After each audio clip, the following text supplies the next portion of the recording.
Vamos lá, hoje a gente começa aqui a falar do tema 4, que nós vamos abordar aqui na nossa orientação online, voltado para a Caixa Econômica Federal, e o tema é da SESGran-Rio de 2023, exato, caiu esse ano para Banco do Brasil. Bora ver aqui o que é que a banca abordou. Não houve um alinhamento com a ideia ali da instituição bancária, então o tema foi um tópico de atualidades. A SESGran-Rio é uma banca que gosta de trazer temas de atualidades, tá? Então não necessariamente para a Caixa Econômica Federal vai surgir um tema alinhado ali com a proposta do banco. Pode acontecer de o tema sair e ir para o âmbito social mesmo, abordar uma questão política ou econômica, social, política ou econômica. Então, o bom é sempre que a gente dê uma olhada quando o tema sai da linha do concurso, né, do cargo. Eu peço sempre para vocês darem uma olhada se a banca está num tema cultural, num eixo, né, cultural, político ou econômico. Por quê? Porque quando a gente tem domínio desse recorte, a gente já sabe por onde vai vir a nossa argumentação. Isso é bem importante na hora de a gente resolver a proposta. Beleza? Então vamos dar uma olhada aqui no texto motivador, entender aqui a problemática que a banca lança e ver como é que é possível resolver esse texto. Então, olhem só, primeiro texto motivador. Um levantamento do IBGE aponta que a inclusão da pessoa com deficiência no mercado de trabalho ainda é um obstáculo. Então, aí está falando de inclusão, né? Apenas 28,3% delas em idade de trabalhar, né, que é dos 14 a partir dos 14 anos de idade, se posicionam na força de trabalho brasileira, né? Apenas 28,3% delas.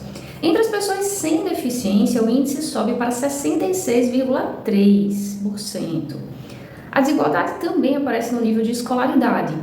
Quase 68% da população com deficiência não tem instrução ou possui o ensino fundamental incompleto. Índice de 30,9% para as pessoas sem nenhuma das deficiências investigadas. Então, beleza, né? Aqui foi uma pesquisa aí da CNN. O texto 2. Como a arquitetura pode contribuir para reduzir preconceitos? Olhem só, reduzir preconceitos. Falar de acessibilidade é pensar não só em inclusão, mas em compreender o universo de outras pessoas. No caso de quem vive com alguma deficiência física ou mobilidade reduzida, a acessibilidade arquitetônica é um exemplo. E para a professora de Arquitetura e Urbanismo, Kelly Teixeira Silva, a acessibilidade arquitetônica pode diminuir preconceitos e estereótipos que promovem a exclusão dessas pessoas. A lógica é de que se o direito à mobilidade e segurança é compartilhado por todos, não se percebem diferenças. São as diferenças que podem gerar os sentimentos de preconceito e de incapacidade nas pessoas com deficiência ou mobilidade reduzida. Em poucas palavras, oportunidades de uso dos espaços com igualdade para todos. Acrescentou. Tendo em vista os desafios enfrentados, agora a gente já vai para os comandos. Até aí foi texto motivador. Vocês viram que a gente sublinhou o aspecto positivo e o aspecto negativo, as palavras ali que conduzem essa problemática. Agora bora lá. Tendo em vista os desafios enfrentados por pessoas com deficiência e a necessidade de novas medidas de combate a fatores que ainda limitam uma plena inclusão, elabora uma dissertativa argumentativa em que você discuta o seguinte tema: o desafio do resgate da cidadania e dos direitos das pessoas com deficiência no Brasil. Olhem só, né? Então, o tema tem que recorte. Eu pedi para vocês observarem se o recorte é cultural, se é econômico, social ou político. E aqui nós vimos que o recorte é político, né? Isso, então, está falando em cidadania. O que é cidadania? Exercício dos direitos, né? Usufruto dos direitos e exercício dos direitos. É um tema político. Saber que o tema é político dá pra gente já a noção de alinhamento. Sempre que fala em direitos, que fala em leis, a gente já associa a questão política, certo? Mexeu no bolso é econômica. Fez a gente refletir e pensar é cultural. E envolve as pessoas de um modo geral com problemáticas está então aí no campo social. Certo? Vamos lá então. Como é que a gente resolve? A gente já viu aqui qual é o problema. Vamos lá para a nossa aranha, tá? Na nossa aranha, a gente encontra aqui o D1, que vai abordar o aspecto positivo. A gente sublinhou aqui dentro da aranha o desafio é negativo, né? Do resgate da cidadania e dos direitos. Então, cidadania e direitos esse usufruto aí dos direitos, né, esse exercício, a gente vai abordar como aspecto positivo, vai pegar essa palavra cidadania e vai falar das pessoas com deficiência, da situação, né, que não está no tema, mas a gente já entende, que é a situação das pessoas com deficiência no Brasil em relação ao uso dos direitos, ou seja, a cidadania. A cidadania tem a ver com o uso dos direitos políticos, não é qualquer tipo de direito, né? Então, a gente, por exemplo, tem acesso aos direitos sociais, aos direitos individuais, e são muitos os direitos que existem ali dentro da legislação, dentro da Constituição Federal de 1988, que são garantidos para as pessoas de um modo geral, tá? Então, aqui, quando a gente fala de cidadania, a gente está falando da pessoa poder exercer esses direitos, ter direito a usufruir dos próprios direitos, tá? Ou seja, sair daquela falácia da lei de todo mundo tem direito a tal coisa e quando chega na hora, cadê que o direito não existe, né? Então, cidadania tem a ver com se você pode ou não exercer aquilo que é seu de direito, né? Então, vamos lá, a gente vai abordar aqui, no aspecto positivo, a constitucionalidade dos direitos básicos, tá? Então, é constitucional a garantia do acesso pleno aos direitos básicos. O que mais a gente pode abordar aí, São necessárias políticas públicas eficientes, não adianta fazer projetos, não adianta fazer projetos setorizados, que vai abranger aí 1%, 3% da população que precisa dos projetos. Não, tem que ser algo abrangente, que realmente consiga dar conta dessa população que sofre pela falta de mobilidade, de acessibilidade e pela falta de leis que garantam aquilo que eles realmente deveriam estar vivendo, né? Se desenvolvendo. Vejam que as pessoas em sociedade precisam de instituições escolares para se desenvolver, precisam entrar no mercado de trabalho para poder desenvolver a profissão ali, mas se uma pessoa com deficiência não tem condições de entrar no mercado de trabalho, nem de se instruir, de entrar numa instituição de ensino, como é que essa pessoa vai ter vida? Mas ela tem direito, é constitucional. É sobre isso aqui que a gente vai falar no D1, tá? Então, é fundamental que haja mudança de paradigma e desconstrução dos estereótipos e preconceitos em relação à deficiência. O que é a mudança de paradigma? É a mudança na forma de olhar para essas pessoas. A sociedade entende ou entendeu durante muitos anos que as pessoas com deficiência deveriam estar fora, por exemplo, do mercado de trabalho. Como é que a gente vai colocar uma pessoa com deficiência auditiva numa instituição de ensino? Ou uma pessoa com deficiência visual, por exemplo? É preciso que a instituição de ensino se organize para fornecer um serviço específico para as dificuldades dessas pessoas. E aí são as leis que precisam ser criadas, efetivadas, para dar oportunidade desse tipo de serviço ser oferecido.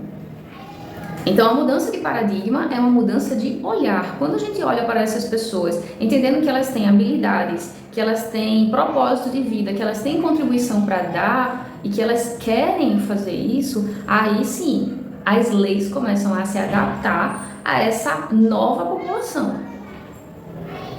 Então, todos devem exercer a cidadania plenamente e ter acesso às mesmas oportunidades. É isso, a gente está falando aqui de acessibilidade. Essa é uma palavra-chave importante sempre que a gente trata da questão das diferenças. Esse tema aqui é o tema das diferenças, que é um dos temas que mais caem em concurso. Só que aqui as diferenças estão especialmente no campo das dificuldades ali motoras, pode ser psicológicas, podem ser, a gente está falando aqui de pessoas de repente com síndrome de Down também, ou outras síndromes, né, que impossibilitam concorrer, por exemplo, a uma vaga de concurso com outras pessoas. A cidadania aqui está ligada à questão da oportunidade e da acessibilidade. Essa palavra acessível, né, acessar, está muito associada à questão das diferenças de um modo geral. Aqui a gente está tratando de uma diferença específica. Então, olha só, a cidadania está ligada também a essa questão das oportunidades. É preciso que as leis se flexibilizem, se recriem, sejam construídas. Vamos lá para o aspecto negativo agora, certo?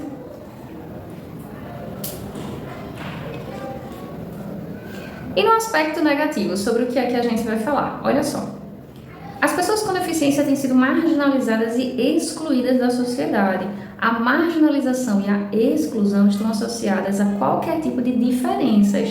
Lembrando aqui que essa diferença específica, o tema diferenças cai muito em concursos, tá? E essa diferença específica é a deficiência, mas a diferença também é a questão de gênero, a opção sexual, a questão da raça, né, ou da cor, a questão da etnia, da religião, da diversidade de opiniões, de classe social. Então, aqui, ó, a ausência de conscientização geral sobre a importância da inclusão social. Muitas pessoas ainda não têm consciência do que significa inclusão. E, por exemplo, muitas são contra as cotas, e as cotas são uma forma de reparar o problema da exclusão social, que é histórico no Brasil. Muitas vezes, ó, as pessoas com deficiência são vistas como incapazes e dependentes. Essas palavras, ó, incapacidade e dependência, estão muito associadas às questões físicas. E como essas pessoas podem ter capacidade, desenvolver habilidades e ter proficiência em algo se elas são excluídas das instituições de ensino, das possibilidades de trabalho, de aperfeiçoamento? Todos nós somos aprendizes até começarmos a ser profissionais numa área. Todo mundo passa por um processo de aprendizado, mas se essas pessoas são excluídas desse processo, dos direitos sociais básicos que a gente abordou lá no D1, como a gente quer que elas sejam capazes e independentes? Não dá, né? Muitos espaços públicos, instituições de ensino e empresas privadas continuam sendo projetadas sem considerar a mobilidade e a acessibilidade necessários àqueles que têm alguma restrição. Exato, em descumprimento das leis que já existem, muitas instituições, né, de ensino, muitos espaços públicos, muitas empresas privadas continuam a excluir essa população do seu quadro, né, do seu quadro de funcionário, das pessoas que usufruem dos espaços, porque não tem condições de elas usufruírem daquele espaço do jeito que está, sem acessibilidade para as especificidades que essas pessoas trazem. E também a questão aí das instituições de ensino, que também muitas vezes não permitem que essas pessoas ingressem no ensino superior ou mesmo no ensino básico. Bora ver aqui como é que a gente soluciona então esse problema, tá? Nós vimos alguns pontos que podemos abordar no aspecto positivo, outros que podemos trazer para o aspecto negativo, e agora vamos ver como é que a gente pode solucionar essa questão.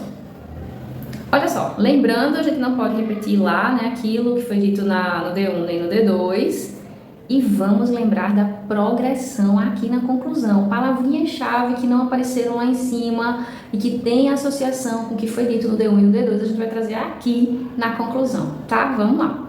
Olha só, a criação de leis que garantam a acessibilidade física e digital. Sim, criação de leis. A gente não tratou disso lá em cima, a gente falou dos direitos, mas não falou na criação. Então, boa. A acessibilidade, ó, física e digital. Sim, porque a sociedade está toda voltada para o mundo digital atualmente. Se a pessoa não tem acesso a esse mundo virtual em que nós vivemos, como é que ela vai conseguir se desenvolver?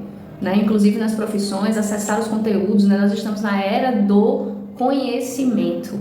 E a gente precisa do conhecimento digital para acessar esse outro conhecimento que é livre hoje na rede, né?